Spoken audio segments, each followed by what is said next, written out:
이렇게 한반도 정세가 급변하면서 출범을 앞둔 새 정부에게도 간단치 않은 과제가 던져졌습니다. 통일외교부 지영철 기자와 더 들어가 보겠습니다.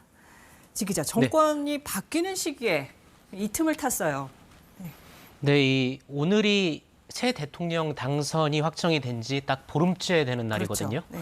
그런데 사실 북한은 정권 교체기마다 도발을 해오긴 했습니다. 네. 문재인 정부 출범한 2017년 5월 미사일 4차례 쐈고요. 그리고 박근혜 전 대통령 때는 취임 13일을 앞둔 시점에 3차 핵실험을 했습니다. 네.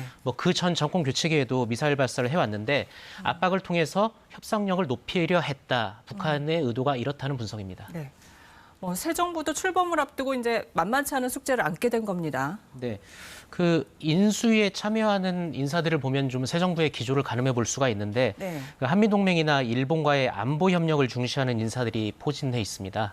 윤석열 당선인이 각국 정상과 통화를 한 것도 미국을 시작으로 일본, 영국, 인도 순인데 네. 쿼드, 오커스 참여국들입니다. 미국이 주도하는 안보 협의체죠.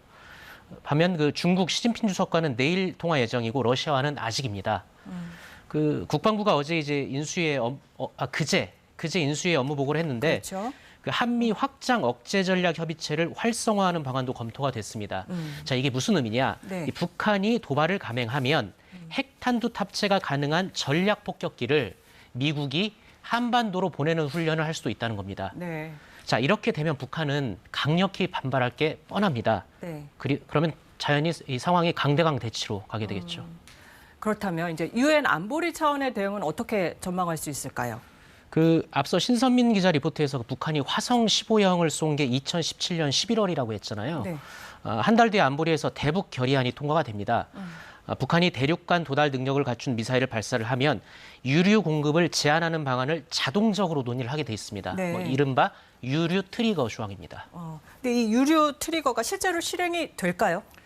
지금 우크라이나 사태를 놓고 중국, 러시아 대 서방 세계 이렇게 대립하고 있지 않습니까? 네. 북한을 두고서도 사실 중국이나 러시아가 반대를 하면 네. 실질적인 조치가 쉽지가 않습니다. 실제 2017년 7월 북한이 화성 14형을 고각 발사를 했을 때도 한미는 물론 북한도 ICBM이다 이렇게 했는데 러시아는 중거리 미사일이다 이런 입장을 보이면서 대북 제재의 온도차를 보인 바가 있습니다. 네. 이번 북한의 도발을 계기로 동북아에서 한국, 미국, 일본 그리고 또 다른 한쪽에서는 북중러 이 대립하는 구도가 보다 뚜렷해질 거다 이런 우려가 나옵니다. 네. 여기서 정리하죠. 지영철 기자 잘 들었습니다.